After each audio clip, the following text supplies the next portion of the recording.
Magandang araw sa inyong lahat. Ako po si Alvin Barcelona at kayo ay manonood ng The Feast Light. Ang The Feast ay isang pagtitipon ng Light of Jesus Family na pinasimulan ni Brother Bo Sanchez. Ito ay nagaganap sa lahat ng sulok ng bansa at sa buong mundo kung saan may pagtitipon sa pangalan ni Jesus at nakakaranas ng pag-ibig, ng pag-asa at pagpapalalim ng pananampalataya na maaari nyo rin maranasan at gawin pagkatapos nyong manood sa pagbabahaginan o sharing ninyong magkakasama gamit ang mga reflection guides na ibibigay pagkatapos ng talk na inyong mapapanood. Simulan na natin ang ating feast sa ating panalangin. Sa ngalan ng Ama at ng Anak at ng Espiritu Santo. Amen. Sa araw na ito, tinatanggap ko ang pag-ibig ng Diyos para sa akin. Sa araw na ito, ako ay nagbubukas sa hindi masukat, walang hanggan at nag-uumapaw na kasaganaan ng Diyos sa buong sangnilikha. Sa araw na ito, ako'y nagbubukas sa biyaya, kagalingan at himala ng Diyos. Sa araw na ito, ako'y nagbubukas sa salita ng Diyos upang ako'y maging kahalintulad ni Jesus araw-araw. Sa araw na ito, aking itinatanghal na ako ay mahal ng Diyos. Ako ay lingkod ng Diyos. Ako ay makapangyarihang kampiyon ng Diyos. At dahil ako ay pinagpapala ko ang mundo sa ngalan ni Jesus. Amen. Sa ngalan ng Ama at ng Anak at ng Espiritu Santo. Amen.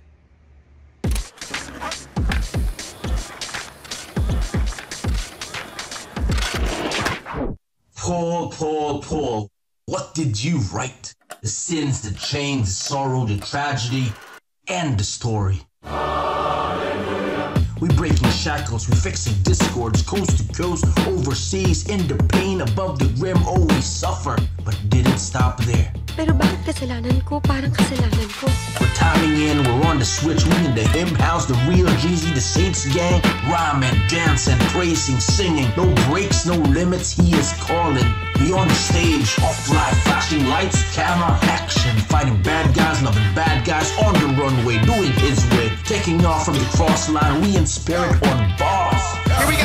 Speaking of bars, word for today, are we loving thy neighbors now? We're saints, messy saints. Believe that. Kasi ang talk show natin, pinangbatang, we title it Correct, but Still Self-Centered. Na-experience yun na ba na kayo'y nakipagtalo? Tapos, nanalo ka. Kasi napatunayan mo, tama ka. Tama ako. Talagang may tama ka talaga. Nagtaas ka pa ng boses. Talagang pinatunayan mo na yun. Gusto mo mangyari, tama ka. At nanalo ka nga. Sabi sa'yo tama ako So, nanalo ka. Pero yung kalaban mo, nasaktan. Na kahit nanalo ka sa away ninyo, sa argumento ninyo, hindi ka makatulog. Hindi ka mapakali. Lalo na kung yung kaaway mo, nanay mo. Patunayan mo, mali ang nanay ko O mali ang anak ko Mali ang asawa ko. Mali yung kasama ko sa trabaho. Mali yung, ikaw kasi tama. Pero natulog ka na hanggang kinabukasan, hindi ka mapakali. I was right. But was I kind? Tama ako. Pero naging mabuti ba ako? Baka tama nga ako, pero nakasakit ako. You may be right. We may be right. Pero sabi nila sometimes, it's not just about being right. It's also about being kind. Sa sales, matagal din po ako sa sales, tinuturo sa amin yan Huwag na huwag kang makikipagtalo sa customer. Diba kaya nga sabi nila, the customer is always right? Kasi pag nakipagtalo ka sa customer, kahit manalo ka, tama ako. Mali ang sinasabi mo, tama ka nga, pero hindi na ako bibili. You may win the argument, but you will lose the sale. Yan sa sales Kaya dapat lagi kang magalang, lagi kang mabuti. You may win the argument, but you might lose the relationship. Ayun ang pag-uusapan natin ngayon. Magugulat kayo kung saan hinugot yan. sa pagpapatuloy na pag-aaral natin ng 5 problema nung unang simbahan sa Corinth. Di ba? Pinag-uusapan natin ang unang sulat ni San Pablo sa mga taga-Corinto. So again, if you're going through our series, it's really interesting. Akala nyo pinag-uusapan natin ancient times, pero totoong-totoo ngayon. We're talking again of the first letter of Paul to the Corinthians and the problems of the early church. Maliliit na simbahan lang ito, yung parang feast light nga na kwento ko bahay-bahay, pero nagkaroon na sila ng mga away-away. Nung unang pinag-usapan natin, ang unang nilang away, division. Ang unang problema pala nila, kahati-hati sila. Bakit? Dahil sa pride. Tapos last week, buti kasama natin si Brad Pitt. Nag-enjoy ba kayo kay Brad Pitt? Ha? Pero, hard-hitting yung talk natin yun, ha? About sexual immorality yun plus pride. Sabi ko kay Brad Pitt, tama-tama, dating mo sexual immorality topic namin. Ngayon, akala nyo, walang kinalaman sa buhay natin Kasi ang pangatlong problema nila noon, food offered to idols. Ha? Ano mang kinalaman ko ngayon dyan? Noon, nag-aalay sila ng mga pagkain sa mga Diyos-Diyosan. Pero hindi na naman tayo ngayon ganun, di ba? So, pero malalaman nyo, ang talagang pag-uusapan natin dito ay ito. Others first. Mauna ang iba. Kasi ang pagkain, lalo na sa mga Pilipino, it joins people. Pag sinabi mo lang, kain na, di ba? Diyan na, tapos tawanan, kwentuhan, masaya. Sa atin, eating, dining is an event. It puts people close together. Pero doon sa unang simbahan ng Corinth, naging punto ng kanilang paghihiwa-hiwalay, ng kanilang pagtatalo-talo. Go with me through this. Medyo mahaba, pero basahin natin. Medyo malalim, hihimayin natin. Pero tignan nyo, baka may makikita na kayong sinasabi nito.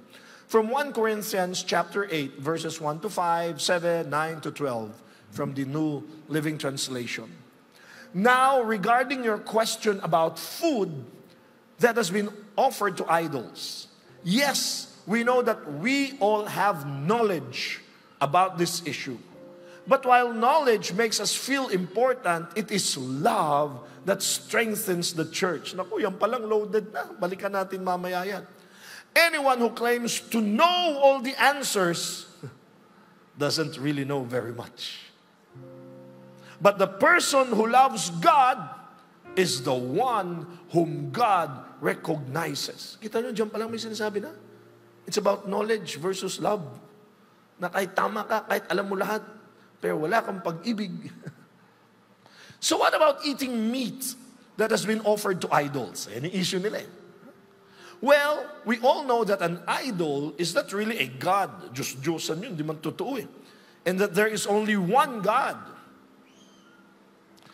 There may be so-called gods both in heaven and on earth. And some people actually worship many gods and many lords. However, not all believers know this. Some are accustomed to thinking of idols as being real. So when they eat food that has been offered to idols, they think of it as the worship of real gods. And their weak consciences are violated. Naku, yan ang... We'll dive deeper into that later on.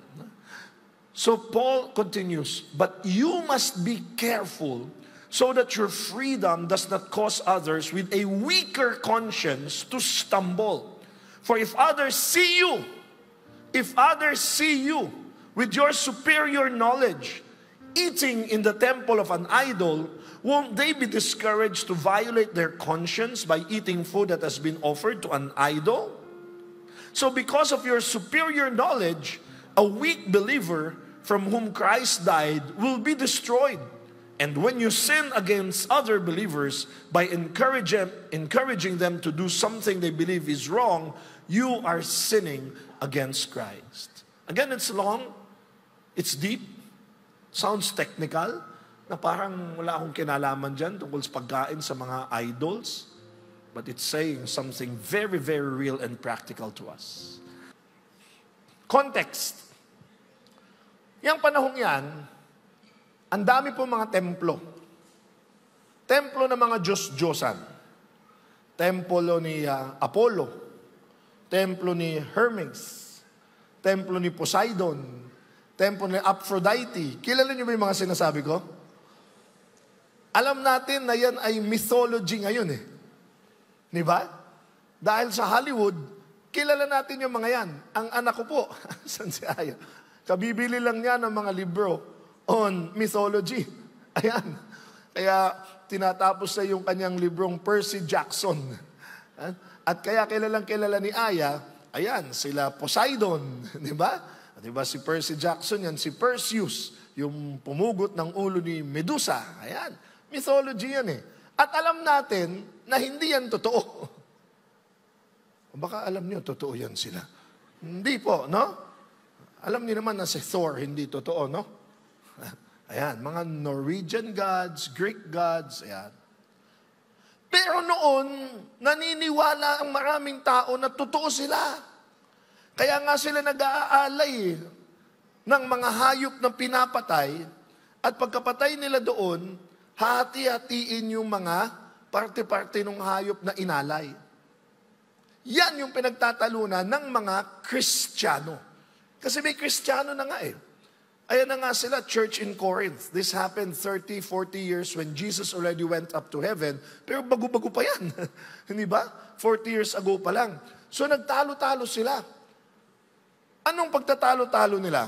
Ito kasi nangyayari sa hayop na pinatay, inalay sa Diyos-Diyosan. Na malinaw sa kanila, hindi yan totoong Diyos. Si Apollo, hindi totoo yan. Ang Diyos natin, si Jesus. Ang Diyos natin, ang Diyos Ama, si Yahweh. Pero ito ang pinagtatalunan nila eh. After the sacrifice, parts of the offered animal would be, 3, left for the idol, hati-hatiin eh. Siguro yung ulo, kung yan ay kambing, o kung yan ay baka. Tapos yung iba, will be sold to the market. Ibebenta para practical. At yung iba naman, inuuwi nila para kainin. Practical nga naman eh, pagkain yun eh. Diyan sila ngayon nagtalo-talo. Kakainin ba natin yan? Inalay yan sa mga Diyos-Diyosan. Alam natin hindi naman totoo yung Diyos-Diyosan na yan. Lalo na kung sila'y naimbita sa handaan. Pag tayo naimbita sa handaan, di ba? Hindi mo naman tinatanong kung yan bang papakain mo sa akin, di ba? Kakainin mo na lang basta yun eh. Kaya ngayon nagtatalo-talo sila. Paano yan? Pag inimbita tayo sa handaan, tapos yung palang pinakain sa atin, binili sa palengke, na galing na inalay sa mga Diyos-Diyosan. Hindi ba tayo magkakasala nun? Hindi ba tayo lumalabag sa utos na huwag magdasal sa Diyos-Diyosan? Ayan. Ngayon, marami sa kanila, nagsabi, okay lang yun. Alam naman natin na talagang hindi Diyos yun eh. Maging practical lang tayo. Sayang eh, hindi ba? Pero sabi nung iba, tayo alam natin. Pero paano yung mga bago pa lang sa pananampalataya? Makamalito sila. Kasi ang pananampalataya nila, halo pa rin ng Judaism. Tayo kasi ang pananampalataya natin, Judeo-Christianity. Alam niya. Na maraming bawal namang kinakain. O kaya ito, pagtatalo nila, balik ko 1 Corinthians 8. However, not all believers know this. Some are accustomed to thinking of idols as being real. So when they eat food that has been offered to idols, they think of it as the worship of real gods. And their weak consciences are violated. Uulitin ko, dun sa mga enlightened. Sabihin nyo nga, enlightened. O kaya, mature. Ayan. Sabihin nila, kayo naman, masyado kayong technical. Naintindihan na ni Lord yun. Alam naman natin na hindi Diyos yan sila Apollo, sila Hermes. Sayang ito, kainin na natin. Kaya sabi nila, oo tayo enlightened, alam natin yan. Pero paano yung mga bagong pasok? Inaya natin, baka malito sila. Does that sound familiar now? Ito, sasabihin ko sa inyo, apply ko kaagad. Kwaresma ngayon. Alam nyo tiyak, o dapat alam nyo, na kung kayo'y Katoliko, at kung meron pong hindi Katoliko dito, lubos po kaming gumagalang. Thank you for being here. Pero kung kayo Katoliko, alam niyo na sa buong Kwaresma, pag Biyernes, pupunta ka sa TGIF. Hindi ka dapat kumakain ng karne. Katoliko ka eh. Yan ang utos sa atin ng simbahan noon hanggang ngayon.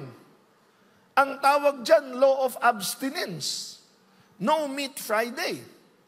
Ako nga nung bata ako, tandang-tanda ko yung mga kalendaryo namin, pag Biyernes may isda. Bakit? Paalalang pag Biyernes, ang kakainin mo lang isda, gulay. But for so many years now, medyo na-water down yan. Sinasabi na ng iba na, naintindihan na naman natin yan. Sabi lang yan. Pero ang totoo niyan, ibig sabihin lang ay, pakabait ka. Diba? Basta mabait ka. Kesa hindi ka nga kakain ng karne, chismis ka ng chismis. Mahalaga dyan. May katotohanan naman eh. Kaso tinuturo pa rin ito ng simbahan. Halimbawa, lalo na sa mga bata, sa mga estudyante, tuturo mo, ang turo ng ating pananampalataya, Kwaresma, pag Biyernes, walang karne. Uuwi ngayon yung bata, makikita ngayon, kumakain ka ng karne. Sabi po sa amin, sa katekism, sabi, hindi, sabi lang yun. Pero, malilito ngayon eh, naintindihan nyo? Siguro pag sila lumaki-laki na, at alam na nila na kayo ba, alam niyo ba kung bakit bawal kumain ng karne tuwing Biyernes? O, kita nyo? Dami natin na didiscover dito sa feast, hindi ba? Kasi, Biyernes mo namatay ang Panginoong Jesus. Kaya, the meat symbolizes flesh. So, bilang paggalang sa katawan ni Jesus na namatay, liliban tayo sa pagkain ng meat, ng flesh. Pag Kwaresma lang naman. Pero iba ginagawa na buong buhay, buong taon. Ako lang. Matas na ako sa pagkain ng meat. Ano pa? Ang practical naman yan, sinasabi, yung meat kasi yung hindi mo ma-resist. Talagang pag hinainan ka ng crispy pata, kahapon lang, nandoon yung mga servant sa amin. Order ko crispy pata, tapos sa harapan ko pa nilagay. Talagang, tapos gusto ko sabihin, Sabado naman hindi naman Biyernes. Kaso nangako ako hindi lang ako walang kanin, wala pa akong karne. At least may cheat days ako, pero Sabado kahapon Ang karne kasi po, ang hirap mong, di ba? Ang hirap mong crispy pata, nangangamoy-ngamoy pa. Diyos ko, lagay nyo na nga lang dito yung munggo. Di ba? Kaya tinuturuan tayo ng something na hindi mo ma-resist, pero mapaglalabanan mo, yan yun. Following yung gutom ng Panginoong Jesus doon sa 40 days in the desert, na tinuksos siya ng demonyo na kumain ka. Sabi ng Panginoon, it's not by bread alone that man lives. Yun. Pero totoo naman may mga nuances dyan. Kasi paano kung ikaw ay vegetarian? Wala kang fina-fast. Bawal kumain ng karne pag Biyernes. Talagang makain buong buhay ko Si brother Bo, vegetarian, pescatarian, ibig sabihin isda lang. So, totoo yun na meron ng mga interpretasyon na kung hindi karne, di ba, sweet, di ba, kung ano yung hindi mo ma-resist, social media, ayan. Kaya lang, bago natin ito i-tweak, pasunurin muna natin yung original. Are you getting me? Nagsisimula pa lang tayo, ang dami na natin palusot, ang dami na natin paliwanag. Kung mayroong bago sa pananampalataya, at magtanong, bawal kumain ng karne, pero depende yan. Kabago-bago pa lang niya, so ano talaga, kakain ba o hindi? Naintindihan nyo? Parang pagsisimba. Diba? Tayo mga Katoliko, dapat magsimba, hindi ba? Pero ano na nadidinig natin? Magsisimba ka nga, walang hiya ka naman. Mabuti pa yung, mabait ka na lang kahit di ka magsimba. May kaunting katotohanan kung nagsisimba. Pero, Katoliko pa rin tayo Kailangan natin magsimba. Are you getting what I'm saying? Kaya if you go out teaching something else, malilito. Kung may mga anak ka, kung may mga bata, o may mga nalilito sa pananampalataya, so ano talaga, magsisimba ba o mapapakabait na lang? Sabihin mo diretso. Yan ang problema nila. Mayroon ng mga nagsabing, kahit yan ay inalay na sa mga bayo, tayo naman ay Hindi, mayroong mga ma-offend. Mayroong mga bago. Mayroon tayo mga bagong recruit, nililinaw kung ano ba dapat. So, listen. Paul, the brilliant Paul who wrote these letters, who wrote the epistles, knew that it was not just a question of to eat or not to eat. Hindi ito tungkol sa pagkain. Hindi ito tungkol sa karne lang na inalay. So, it was just the presenting problem. There was a real problem that Paul was seeing dito sa kanilang pag-aaway-away. The food issue was dividing the church. Ito na ulit yung kami tama, kayo mali. Kayo malinis, kayo marumi, kayo nagdudunong-dunungan. Ayan. Most of the time, yung problema pong hinaharap nyo, hindi talaga yun yung problema eh. May underlying yun eh. Ang underlying nun, baka trauma, o pride, or hatred. Ayan yan. Kasi tignan nyo. Himayin natin ha. 1 Corinthians 8. Now regarding your question about food that has been offered to idols, yes, we know that we all have knowledge about this issue. Sinabi ni Paul na, oo, alam na natin yan. Na hindi talaga Diyos yan sila Apollo. Na kahit kainin nyo yung mga meat na yan, okay lang dahil wala naman talaga inalayan yan. Di naman totoo yan sila Hermes, sila Poseidon. Kaya lang sabi niya, but while knowledge makes us feel important, it is love that strengthens the church. Wow! May mas malaking issue si Paul. Hindi lang dahil nakakaalam tayo. Pero mahal ba natin yung mga kasama natin na aalalayan natin sila sa kanilang paniniwala? Ito kasi tinatamaan dyan eh. Marami sa atin ngayon ito sinasabi. Basta ako gagawin ko ito, alam ko tama. Bahala sila sa buhay nila kung sila malito. Di ba yan na nadidinig natin ngayon? Gagawin ko, inaakala kong tama, wala naman akong tinatapakan, wala akong nasasaktan. Ngayon kung sila ay may problema, problema nila yon. If some of our fellow members are offended, that's their problem. Basta ako, I'm an enlightened one. So you see, this is about knowledge and about love. And love, pakinggan yung maigi po ito. Ang dami kasing napapaloob sa love eh. Pero ang mga elemento ng love na hindi masyado na pag-uusapan ay ito. Prudence, sensitivity, self-restraint, self-discipline na tinuturo ng Kwaresma. Yan yung sinasabi ko sa inyo, hindi ko mo pwede mong gawin, ay gagawin mo na. Hindi ko mo pwede mong bilhin mo na. Pwede mong kainin mo na. Minsan aalalay ka. Bakit? Naninimbang ka sa paningin ng mga tao. Instead of just asking, is it lawful to eat food offered to idols? Yan ang problema nila eh. Why don't you ask? Si Paul, ang tanong niya, will what we do strengthen our relationships? Or is it dividing us? You see, you may be doing something lawful. Tama nga yung ginawa mo, wala ka namang sinaktan, wala kang nilabag. But are you causing conflicts or creating community? Basa pa ha, mas linaw to sa mga example ko mamaya, pero basahin natin. You must be careful. Pwede ba nilang kainin yung karne? Pwede, binenta na nga sa palengke. Inimbita na nga sila eh. Hain yun eh. Hindi bawal yun. Pero ano sabi ni Paul? You may be free to do that. But those with a weaker conscience might stumble. For if others see you with your superior knowledge, sa'yo wala yun. Eating that in the temple of an idol, but others may be encouraged to violate their conscience by eating food that has been offered to an idol. Yung mga hindi pa masyadong naintindihan, makikisakay sa'yo, baka madala mo sa mali na ikaw alam mo, tama naman. So because of your superior knowledge, pinapatuloy ni Paul, a weak believer from whom Christ died might be destroyed. Yung sinasabi kong baka malito, kakaturo mo lang sa bata na ganito ang dapat gawin, binali mo na kaagad. So yun sinasabi natin, you may be correct, but are you compassionate? Are you sensitive? Are you prudent? Alam niyo, dalawang school of thoughts yan eh.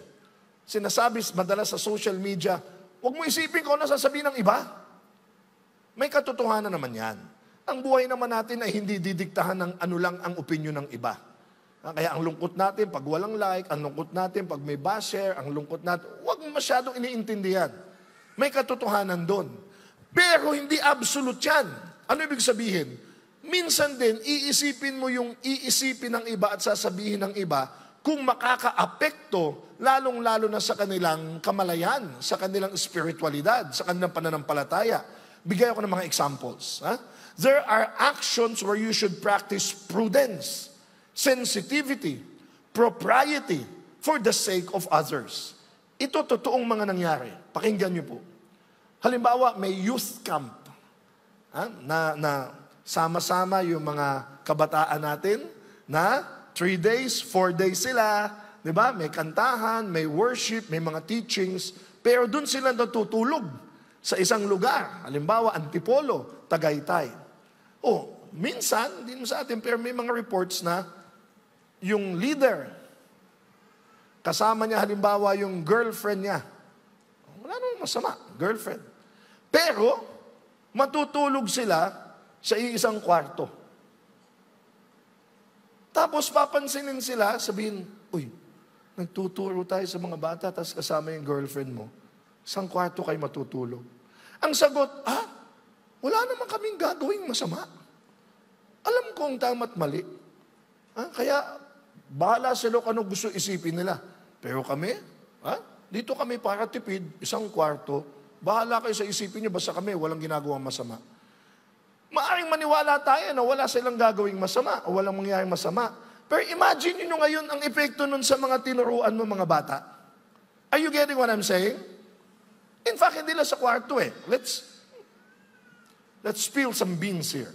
Halimbawa yung PDA, Public Display of Affection. Girlfriend, boyfriend, kahit nga sa mag-aasawa Masama ba sa mag-asawa maghalikan? Aba, hindi. Mag-asawa yan Pero subukan nyo maghalikan ng torrid sa jeep. O sa MRT habang lahat gano'n.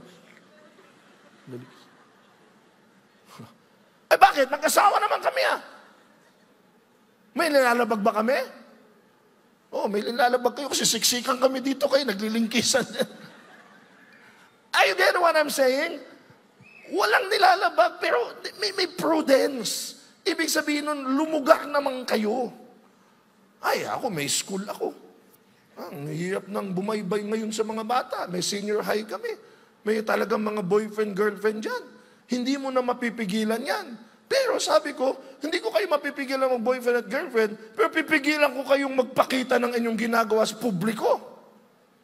Eskwelahan nito Tapos may mga kasama mga grade 1, may mga grade 3, tapos may mga, hindi ko sinasabi, masyado po kayong judgmental, masyado kami hinihigpitan, hindi ko kayo hinihigpitan, magtago na lang kayo. Ma-open. Are you getting what I'm saying? Again, maaaring walang bilinalabag, walang masama, may kalayaan, pero lumugar ka. Ito pa, practical. Masama bang magsuot ng ganyan? Hindi naman. Pero mangungumunyon ka, nandito ka, tapos mapababa dito, pataas dito, di ba? Malapit na magkita yung dalawang. Bakit? Malaya naman ako. Alam ng Diyos. Wala ka namang ginagawa marahil na masama. Kaya lang kami magkakaroon ng masamang magagawa dito ito, sensitive ito Kami binabantayan din namin sa sarili namin Mga pare, mga pastor, o mga... Tapos halimbawa, ganito buhay namin. Wala namang masama siguro, wala namang siguro masama kung bababa ako dito, naka-jet ako, private jet, di ba? Ang masama kung biglang may driver ako, naka-limousine. Tapos biglang kakanta ako. Pagdaralita pa. Are you getting? Pwede ko naman sabihin, actually, may mga negosyo po ako at may kinikita ko po. Hindi ko po ginagamit ang pera ng simbahan. Ito po yung sa sarili ko. Kaya lang, hindi ba? Tapos pupunta ka sa mga mahihirap, tapos pupunta ka sa mga, di ba, nangangailangan, tapos, kaya ang sinasabi dyan, lumugar ka lang, pumwesto ka lang, lalong-lalo na kung mayroon kang posisyon of influence sa simbahan. Lulugar ka. Masama ba mag-Boracay? Masama ba mag-trip? Ako pinopost ko pa nga yan Sinasabi sa amin ni brother, magsaya tayo. Pero halimbawa, pinost ko yan, nasa Boracay ako, nasa abroad ako, Biyernes Santo. Tapos absent ako sa Biyernes Santo, kayong lahat nasa retreat, tapos ako post, enjoying here. Ba't mo to si Brother Alvin? Napunta tayo nito sa Good Friday, tapos siya. So again, pwede ko sabihin, hindi, alam ni Lord ang puso ko. Dito ako sa Boracay nagninilay. Ha? Pwede naman maari Kaya lang, huwag mo nang i-post, huwag mo nang pagmalaki. Gagawa ka pa issue. Lalong-lalo na ngayon sa panahon ng social media, hindi po lahat nilalantad mo sa buong bayan. Yung mga inaakala mong kayo lang ni Lord, kayo na lang talaga ni Lord. Huwag ka nang makaapekto pa ng pananampalataya o maging question pa ng iba. Amen? Ako naniniwala ngayon, palakpakan niyo yan. Because the truth is, hindi pa pwedeng tayo lang at si Lord. We are social beings Nakatira tayo sa lipunan na maraming tao. Kung talagang tayo mag-isa lang sa planetang ito, di kahit anong suot mo, kahit anong... pero, huwag kang mapapadikta sa opinyon ng iba, pero aalalayan mo rin sila. Walang kinagkaiba yan sa ikaw aabay sa kasal, dadating ka, naka-shorts, di ba? Hindi, aayon ka. Inimbita ka halimbawa sa Malacanang, inimbita ka social function, bibihis ka. As a Jesus follower, we focus not just on our rights. Karapatan naman talaga natin magsuot ng gusto natin Yet, we focus on our responsibility over our community. Kaya natin bumili ng mamahaling gamit, kaya natin mag-flaunt ng ating kayamanan. Kaya lang baka sa mga panahon na pandemic, sa panahon na kababagyo lang, sa panahon na aayon ka. 1 Corinthians 10:23-24. You say, I am allowed to do anything, but not everything is good for you. Galing ni Paul, You say, I am allowed to do anything, but not everything is beneficial. So yan yung sinasabi ko, hindi ko mo kaya mong gawin, hindi ko mong karapatan mong gawin, gagawin mo na. Titignan mo din kung meron bang mga sensibilities at sensitivities na tinatamaan ka. Because you shouldn't only be concerned for your own good, but for the good of others. Ang hirap tanggapin ng mundo ngayon yan Kasi ang mundo ngayon, di ba? Laging me first. But God says others first. Iisipin mo din sila sa iyong mga sinasabi at ginagawa. The world says, follow your heart. Fight for your rights. Totoo naman yan. Hindi ko sinasabing mali yan. Talagang sundin mo ang puso mo at paglaban mo ang karapatan mo. Pero titignan mo din, baka ikaw naman ay nakakasagasa ng karapatan ng iba o ng sensibilidad ng iba. Lalong-lalo na kung mali pa yung pinaglalaban mo o labag sa utos ng Diyos. Kaya nga sabi ko dyan, mas lumaki na yung rights kesa sa what is right. Diba? You're fighting for your rights. But is it right with God? Baka wrong yan. You're fighting for your wrong. No longer for your rights. Kasi yung follow your heart, okay yan kung yan ay ang Diyos ang tumitibok sa puso mo. Hahabulin mo ang iyong mga pangarap. Tutulong ka sa kapwa. Palalaki mo ang negosyo mo upang lalo ka makapaglingkod. Okay yan. Pero tandaan nyo, yung follow your heart, dapat ang nauna dyan, follow your God. So that when God is in your heart, by all means, go for it. Oo, fight for your rights, but also be sensitive to the rights of others. So that in the end, brothers and sisters, hindi lang natin tinatanong sino ang tama. Again, ito ang mundong, tama ako, mali ako. Alam niyo ba saan nagsisimula ang mga gera? Mga away, mula sa maliliit na away, hanggang sa demandahan ng mga pamilya at magkamag-anak, hanggang sa full-blown wars na nakikita natin nagaganap. Saan nagsimula lahat yan? Simple, tama ako, mali ka. Ang hirap, palagi iniisip ng dalawa, tama sila. Hindi, ako tama, ikaw tama. Walang bibigay, equals, away. Paano sabi, tama ako. May magbibigay na, ikaw ang tama. Mali ako. Tapos ang usapan. I'm really giving this talk, talking to myself, because I'm still relearning this. In my relationship with my wife, in my relationship with my co-leaders. Pag leader ka kasi, there is a tendency na ikaw ang tama. Pag lalaki ka, tatay ako, asawa ako mas nakakaalam. Kaya nagkaroon ng pagtatalo. At minsan nakakapagod din na palagi ikaw ang tama. Baka gusto namang pakinggan na sila din tama din. At sasabihin mong, tama ka rin pala. Gawin naman natin yung sa iyo. Kaya minsan hindi sino ang tama, sino ang magpaparaya. At na-discover ko yan, panganay na anak po ako, sa malaking angka ng mga apo sa magkakapatid. Dami din namin mga naging problema. Kailan natapos ang problema namin? Nung ako yung una nagsabing, sige, kayo na lang. Aatras ako. Sa hatian ng mga yaman, sa hatian mga usapin, noon daging tanong kay Brother Alvin, tanong kay Kuya Alvin, siya ang tama, siya ang tama. Kakapagod din yan. At you will sow hatred and envy among your siblings. Lagi na lang si Kuya ang tama, lagi na lang siya ang tama, kailan naman kami tama? Yan yung sinasabi kong lagi kang ang tama, pero ang lungkot mo kasi lahat kagalit mo. Boss ka, lagi kang tama. I continue to relearn that even in organizations, mas maganda ang organisasyon kung pakikinggan mo din sila. Tama ka, pero may tama din sila. Minsan sila naman ang sundin. Lalong may ownership lahat. Ganyan si Jesus eh. Ganyan si Pablo. Si Paul. Alam niyo, tayong lahat may life goals. At anong life goals natin? Romantic love life, successful career, abundant wealth, bursting health, solid family. Lahat yan legit. Lahat yan pangarapin natin. Pero si Paul talaga ibang klase. Kaya talagang siya ang apostles of the apostles. No?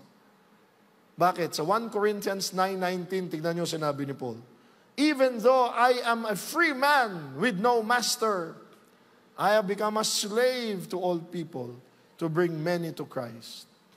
Ha? Sino sa inyo ang life goal nyo magpaalipin?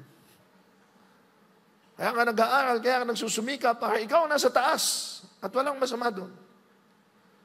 Pero tatandaan natin lahat, yung pinakamataas, nagpakumbaba. At makikita natin yan very soon. Sa Semana Santa, sa Holy Week, sa Huwebes Santo, kung saan i-reenact o mapapanood nyo o maaalala nyo na yung hari ng hari, Diyos sa kaitaas-taasan, Mesiyas na tagapagligtas, lumuhod at naghugas ng paa ng kanyang mga disipulo. Sino sa inyo kaya nag-aaral, kaya nagtatrabaho para balang araw, maghugas ako ng mga paa? Weird din, di ba? Crazy. Ang Panginoong Jesus, kahit alam niyang iiwanan siya nitong mga to, nugasan ng mga paa. To him, that was his life mission, to serve. At hindi ka makakapagsilbi kung iisipin mo palagi ikaw ang nasa taas. Ikaw ang tama. Ikaw ang dapat pagsilbihan. Si Brother Bong, lagi, 20 years ko nang kasama yan. Dami ko natutunan sa taong yan, sa kaibigan kong yan. Siya si Bo Sanchez, siya matagumpay sa maraming aspeto ng buhay, mula sa kanyang pamilya, sa kanyang finances, sa preaching. Ay, siya ang mentor namin lahat. Pero maniwala kayo, pag kami bumabiyahe, pag kami kumakain, hindi kakain yan hanggat lahat ay meron ng laman ng pinggan.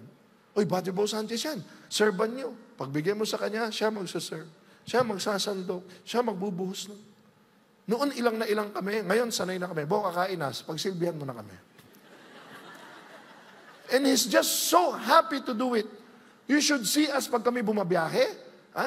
Kami, di ba? May mga pabuhat, may mga paporter. Si Bo, kukunin yung mga bag namin. Siya magbubuhat. Pagdala namin mga anak namin, mga bata pa, siya kukuha. Siya magkakarga. Sabi ko, si Jesus ito. This is Jesus. This man is Jesus. He's up there, but he's willing to wash the feet of others. Yan po yun eh. Kahit na may mas karapatan kang paglingkuran, may mas karapatan kang tingalain, kayong bababa. Jesus just didn't wash our feet, just didn't take up the basin. He took up the cross. At sinabi ko na sa inyo, nung linggo pa, at uulit-ulitin ko, kung meron man may pinakakarapatan, siya yun. Siya yung hari. Siya yung Diyos. Tapos hagupitin mo. Tapos kukoronahan mo ng tinik. Di ba sabi ko nga sa inyo, tayo nga matitigan lang ng masama, di ba? Huwag mo ko tititigan ng masama, ha? Di ba? Sabi ko, baka di mo kilala. Presidente ako ng Tricycle Drivers Association sa amin. O, hindi naman mababa. Kaya lang, di ba? Minsan nakatungtong lang tayo ng konti, akala mo na, di ba? Baka di mo ko kilala, ha? President ako ng classroom namin, di ba? Nakatungtong lang tayo, akala natin tayo na pagbubuksan, tayo na papayungan, wala namang masama dyan. Kaya lang, if we really want this world to be a better place, let's look at Jesus. Siya ang may karapatan na magsabing, unfair! Wala akong kasalanan! Tapos pinili niyo si Barrabas? Pinakain ko nga kayo, binuhay ko yung patay, minahal ko kayo, tapos iniwanan niyo ako? Kung ako yan, nagtawag na ako ng mga anghel, pag gawin yung mga butiki lahat ito, babukahin niyo yung lupa. Gagantihan ko para malaman nyo sinong tama, sinong niloko nyo. No. Up to the cross. Nakita nyo. Siya may pinakakarapatan na gumanti. Patunayan kung sino siya. He received it. Kayo, ako ang tama, pero kayo ang mahal ko. At mas mahalaga sa akin ang mahalin kayo kaysa ako ay tama. Yan ang ating Diyos, ang ating Panginoong Jesus, na nag-aanyaya sa atin. Nawa, wag lang natin pagsumikapan palaging tayo ay tama. Mas pagsumikapan natin, tayo ay magmahal.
I offer with my full trust and my full love.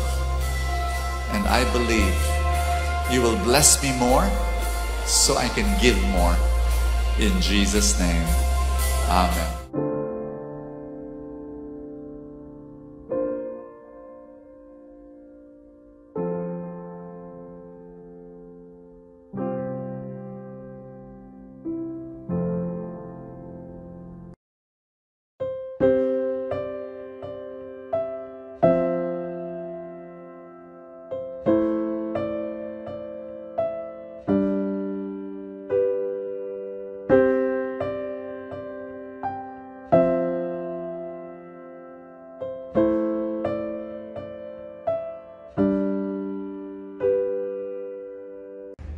Tayo'y manalangin.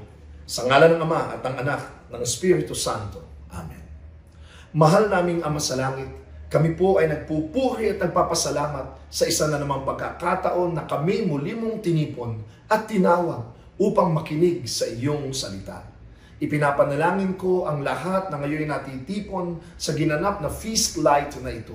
Itinataas ko ang mga panalangin, pangangailangan at mga pangarap ng bawat isa para sa kanilang mga pamilya, sa kanilang mga hanap buhay, sa kanilang kalusugan, sa kagalingan ng mga may sakit, at sa anupamang mga kahilingan, puno ng pananalig at pananampalataya na ito ay ipagkakaloob mo sa iyong takdang panahon at pamamaraan.